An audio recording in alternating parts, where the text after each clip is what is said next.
twilight slips its soft blue cloak over the woods around Mount Olaf. The shadows curl up underneath the trees, and the last warm notes of the day grow faint.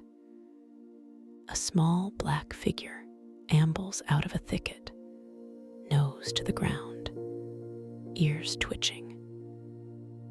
This is Twinkly Eyes, a little black bear whose name came from the way his eyes always seemed to shine with mischief and wonder. If you listen closely, as I tell you his story, you may hear the pond frogs calling back and forth, and the soft rustle of ferns and pine needles, and the hush of a forest settling down for the night.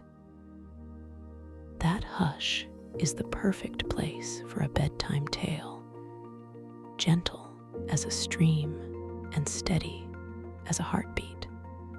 The first summer of Twinkly's life was warm and endless, full of the bright taste of blueberries and the tickle of ants beneath overturned logs.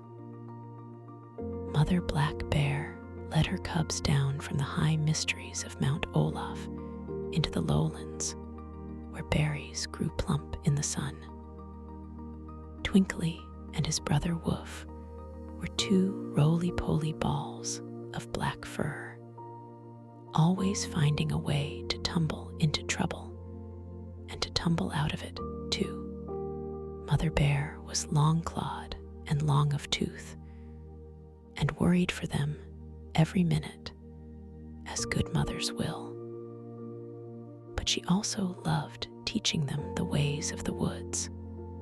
One afternoon, Twinkly was half asleep, all curled into a warm little ball with his furry nose tucked under his paw. Woof, who loved a joke, crept up and gave a teasing shove. Twinkly bounced like a dark rubber ball and slid down the steep bank to the edge of Lone Lake. Bump, slide, splash. And suddenly cool water swirled about him where green frogs dimpled the pond's glassy face. For a moment, he gave up, the cold biting his wide-eyed surprise. The water closed over his head, and the world turned round. The shock of it woke in him a small, fierce feeling.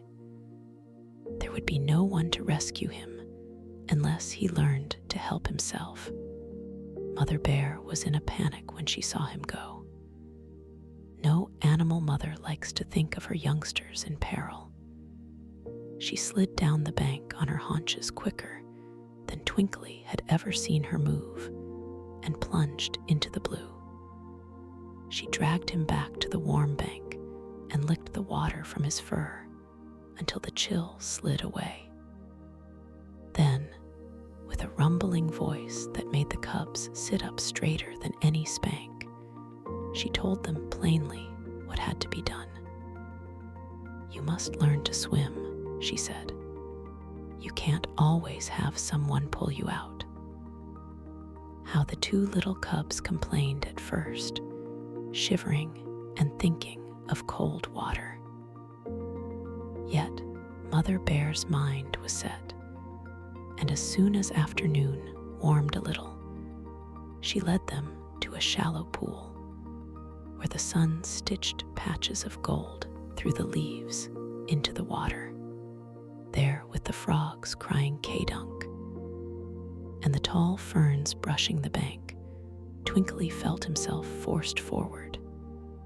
He backed up, and then, before the water could scare him away, Mother Bear seized him and dropped him into the pond. The little cub went down and came up again, coughing and sputtering, wide with fear. But in that frantic burst of arms and paws, he touched something old and steady inside himself. He could keep his head above the water. He paddled hard, his broad paws cutting the surface, his nose strained toward the bank. He learned in a heartbeat what his mother wanted him to know. He learned that when he had to, he would swim. So that afternoon, the three of them made a kind of map of courage. Mother Bear taught, Woof paddled with enthusiasm, and Twinkly learned to trust his own strength. But the woods are a neighborhood of many kinds of folk, and no sooner had Twinkly found his sea legs than a soft clatter in the brush announced a new arrival. Mrs. Porcupine came rattling to the very same pool with 3 prickly little ones on her flattened back. She strode across the water as if she belonged there, and by the time anyone noticed it, she had claimed that cool patch for her brood. Mother Bear, wise in the ways of neighborly danger, decided it was best to retreat. You could never convince a porcupine to behave differently. There was too much protection in those quills. So the bear stepped out, tucked away in the ferns, and watched the porcupines float like a strange living raft. Mrs. Porcupine taught her babies something different from swimming. She rolled into the water with them upon her back, and then, with a brave, quiet trick, she flattened her needles and submerged. The porcupine's hollow quills kept his little ones afloat, and when she rose on the other side of the pond and shook them off, the babies paddled on their own and were surprised to find themselves good swimmers. It was one of those small lessons the woods hand out for free. Sometimes the strange or frightening is only an unexpected way of staying afloat. Not long afterward, Twinkly's ears perked at the rustle of a black snake making its way through the grass, Ritho, smooth as a shadow.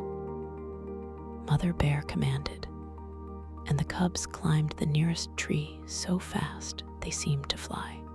Woof learned to scramble up to a limb. Twinkly followed, and for once their play meant danger deferred. Twinkly, who had thought himself brave the day he roared a tiny, showy woof at Ritho, then learned of the difference between a bluffer and a real menace. The big snakes will hiss and show their fangs to frighten, but rarely will they attack what is larger than a hare unless they are stepped on.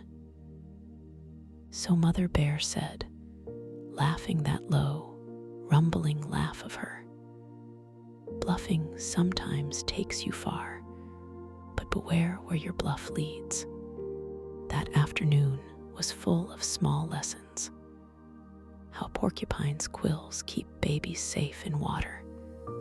How a snake may be only vanity pretending to bite. And how wisdom sometimes means letting others have a patch of shade or a maple tree, rather than risking a tangle of claws and quills. Twinkly learned that too. It felt strange to give up a maple limb to Mrs. Porcupine, but Mother Bear reminded them that the better part of valor is judgment, not mere bravado. Clouds gathered that evening like a gray wool blanket strewn across the sky. Mother Bear sniffed the air and felt the storm's promise in the way the wind tasted of damp, and the distant thunder rolled like a big drum.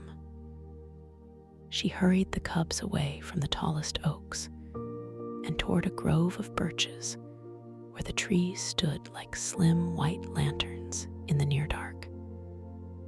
"Stay away from the tallest trees when lightning comes," she told them.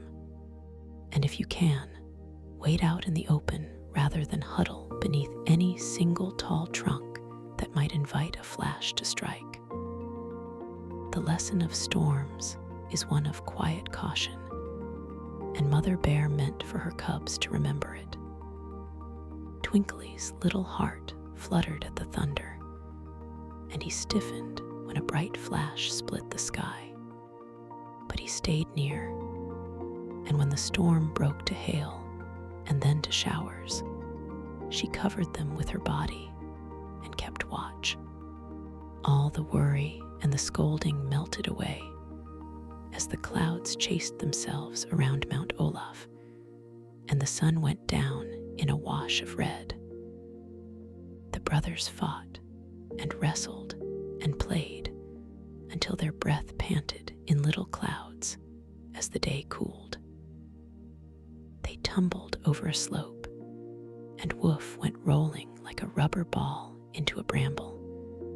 Twinkly laughed so hard he tried the slide himself, discovering that everything was more fun than being cross. By the close of that summer, Twinkly was older and leaner, and a shade more steady than he had been in spring. He had learned a few things from Mother Bear, and from being tested in the pond and on the cliffs of his own mischief. Spring reawakened the woods under the flecked light of new leaves. The thrushes and jays were busy, and Tattletale the jay, who loved to chide the squirrels for breaking eggs and to squall warnings at the approach of hawks, danced through the treetops. Twinkly, who loved any tale of food and cunning, fell in with Tattletale one morning and heard of little squirrel nests and the delicious mischief they might contain. But when Twinkly followed the jay's directions to a good oak, he found only quick, nimble tails fleeing from limb to limb. The squirrels were too clever for him. Twinkly returned to his paces, not angry but amused, and his appetite had a new tune to hum. Not long after, as he patrolled the woodland and its rim, his ears picked up that tiny golden tinkling sound he most loved in the world, the hum of honeybees. It was like the way a longed-for song might sound when you've been waiting for it all season. He followed the busy hum toward a lonely, blackened pine, whose trunk had been hollowed out by lightning. Bees came and went, and the scent of honey was soft and rich as maple sugar on a winter's tongue. Twinkly climbed the old trunk until he put one paw at the hole where the air smelled of something sweet. The bees protested with tiny, hot stings, and he felt one knife of pain on his lip and another on his tongue. Still, the sweetness drove him on. Every pain seemed less than the taste he had come for. He dug in with greedy paws, and he ate honey and bees until his face was sticky and his eye was swollen shut from an angry sting. And then, with a great creak of rotten bark, the strip of wood he clung to came away. Twinkly fell, tumbled like a sack of flour, and landed deep in a hazel bush that broke his fall. He hurt all over, his lip blistered, his eye a swelling, his tongue all but too big to taste. But the memory of that honey warmed him for many nights after. He knew just how to treat the stings. He found sticky clay and plastered it over his face until the poisons were drawn out and his skin cooled. Then he slept with his face smeared like a mask, dreaming of combs of gold. There were other little friends and neighbors that filled his days. He was endlessly curious about the cottontail family, and once lay hidden under blueberry bushes, watching Mammy Cottontail tuck her babies into a shallow nest lined with fur. The baby bunnies lived in a world of quiet fear and quick feet, always ready to hold still when a lynx cried on the mountain, or when a great shadow passed by. The bunnies learned to play at night in hidden glades, leaping and kicking their heels in the moonlight. And on one such night, Twinkly came close to a moonlit circle of hop and scurry, drawn by the memory of his last sweet meal. He crouched, intending to catch a rabbit, and fell asleep. The bunnies, peering out from the ferns, giggled at his sleeping belly as it breathed slow and steady like a rolled hoard of fur. Even then, the woods kept teaching. Sometimes cleverness means waiting, but sometimes it means letting your curiosity rest and your body sleep. Further up Mount Olaf, Old Man Lynx kept watch with his steely ears and tufted tips. His young Bobby Lynx learned from an early scrape how quickly hunting could turn when the hunted were clever, or when the hunter's pride outraced his judgment. Bobby had been set by his father to practice a trick, to scream in the night, to startle prey into motion. He and his brother grew swift and fierce, but they learned, like all young hunters, that courage without care brings thorns. Bobby once leaped at a porcupine's gnawing and learned the hard way that quills are not to be touched. Even brave Bob Kitten went back home sore-footed, a lesson that settled into his bones as strongly as any scolding could. If Twinkly had enemies, Unk Wunk the porcupine was the first on the list. Unk Wunk rattled his quills and walked as if nothing on earth could hurt him. Twinkly could not help but wonder, and wonder became mischief.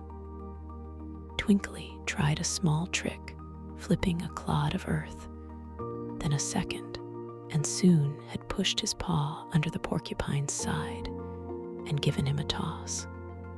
Unk Wunk, not much impressed, and not at all the sort to be bullied, waited until Twinkly came too close, and then slap, snap, his tail struck back. A handful of quills found Twinkly's scalp and left a sting that made the cub howl. The pain was so fierce because the quills are barbed, meant to stay. Twinkly learned a lesson that evening that was part dignity and part discomfort. There are powers you do not touch, things that make sense to leave well alone. In time, Twinkly treated the experience as he treated his honey stings. With the patience of a growing thing, he licked his wounds, plucked out the worst of what could be plucked, and let time smooth the rest. Not all lessons were about stings or scars. When a careless human set a match beside a fallen log and turned his back, a little spark leapt to dry leaves and started a fire that walked like a living thing across the underbrush. The woods are full of such sudden perils: lightning, smoke, the careless flame, and this fire chased its breath in a red tongue straight toward Pollywog Pond and the river that folded along its edge. Twinkly and Bobby Lynx and many of the forest neighbors gathered at the water's edge. The smoke stung the air, and the heat was a living thing on their fur. When the flames drew closer, and the trees hissed and popped. All old grudges and young rivalries fell silent. It is an old law of the wild that when danger circles in, enemies stand shoulder to shoulder. They hesitated at the wide, rushing river. The water seemed heavy and unknown to some, and the only path to safety to others. Mother Red Fox and her pups swam bravely, dragging the little ones across, their tails cutting the current. Twinkly paddled in the wake of the fox and felt the flow sweep his sides and push him forward, while Bobby Lynx, not made for water, clutched at Twinkly's fur and was half dragged to the safety of the opposite bank. The trick of the moment was that survival often looks like cooperation, two creatures finding a way to help each other across trouble. Of those who watched at the riverbank, some of the smallest owed their rescue to the quick hands and quick hearts of two children from the valley farm. A boy and his sister had slipped out in a small rowboat and hauled the huddled hares in by the scruff and the heels until they were packed like a soft, warm tide. They lifted fleet foot, a tiny fawn found all alone, into the boat and rowed with the urgency of brave, small things. They cut down a sapling and made a bridge for the squirrels to scamper across, and the birds and hares and little ones found shelter until the wind died and the fire ate itself out at the river's edge.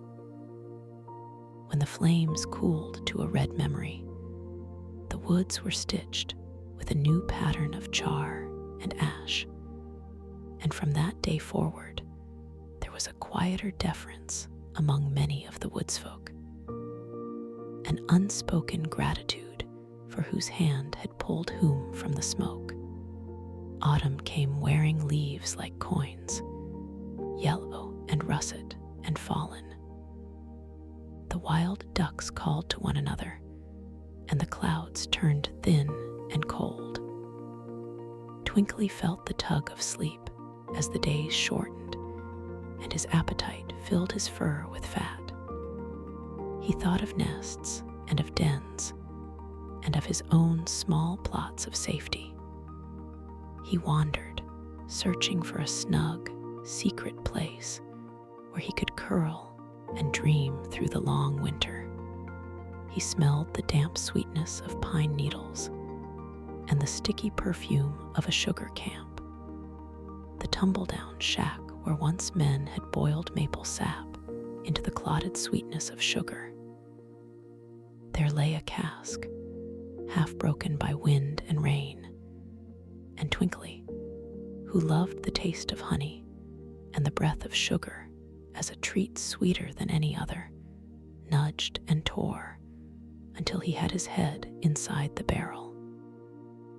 He feasted until his belly was round and his eyes sleepy as dusk, when at last he made a pratfall and an iron kettle tumbled upon him.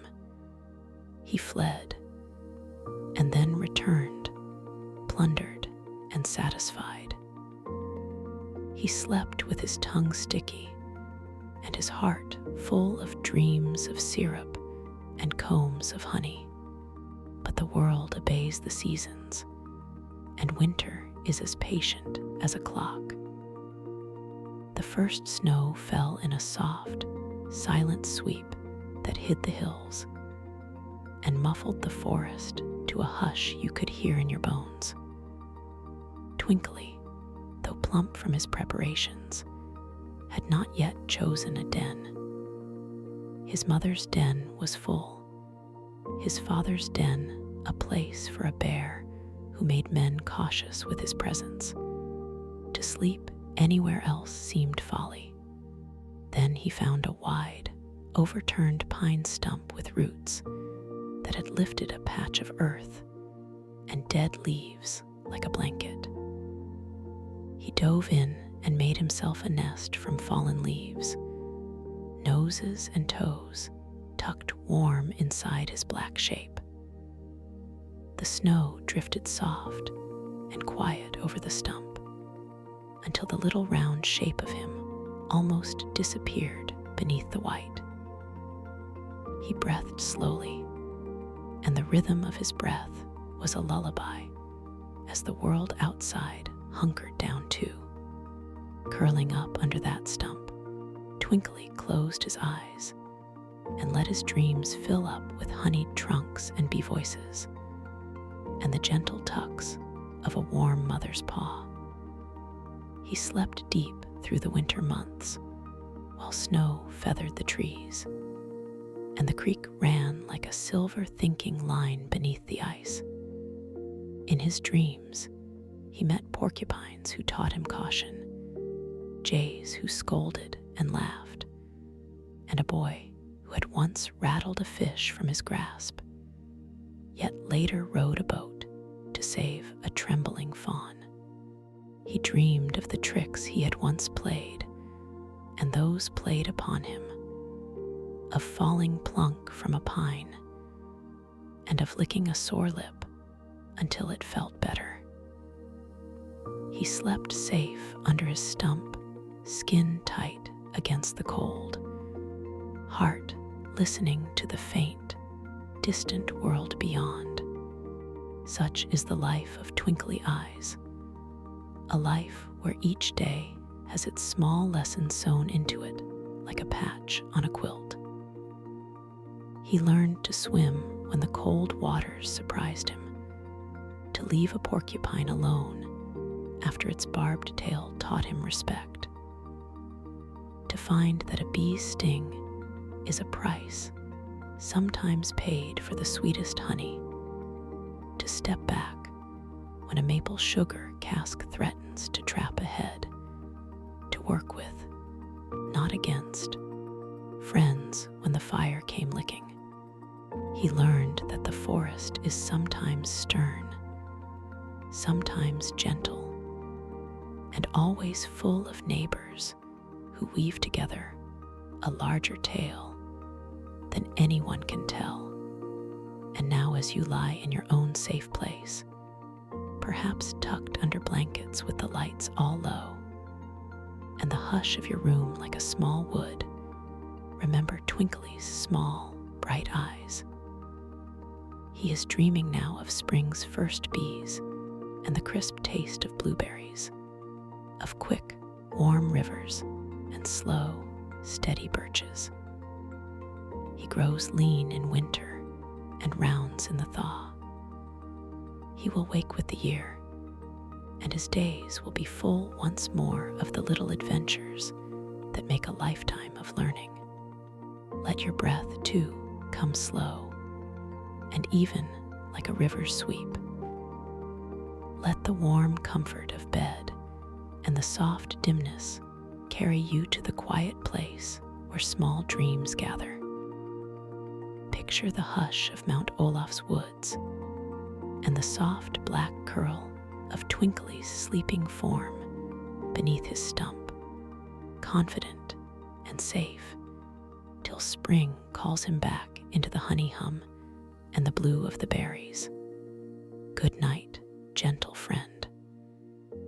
Dream of starlit leaves and honeyed trunks and the soft, steady paws of a little bear who learned to find his way by trying, by stumbling, and by learning the lessons hidden tenderly inside every mischief.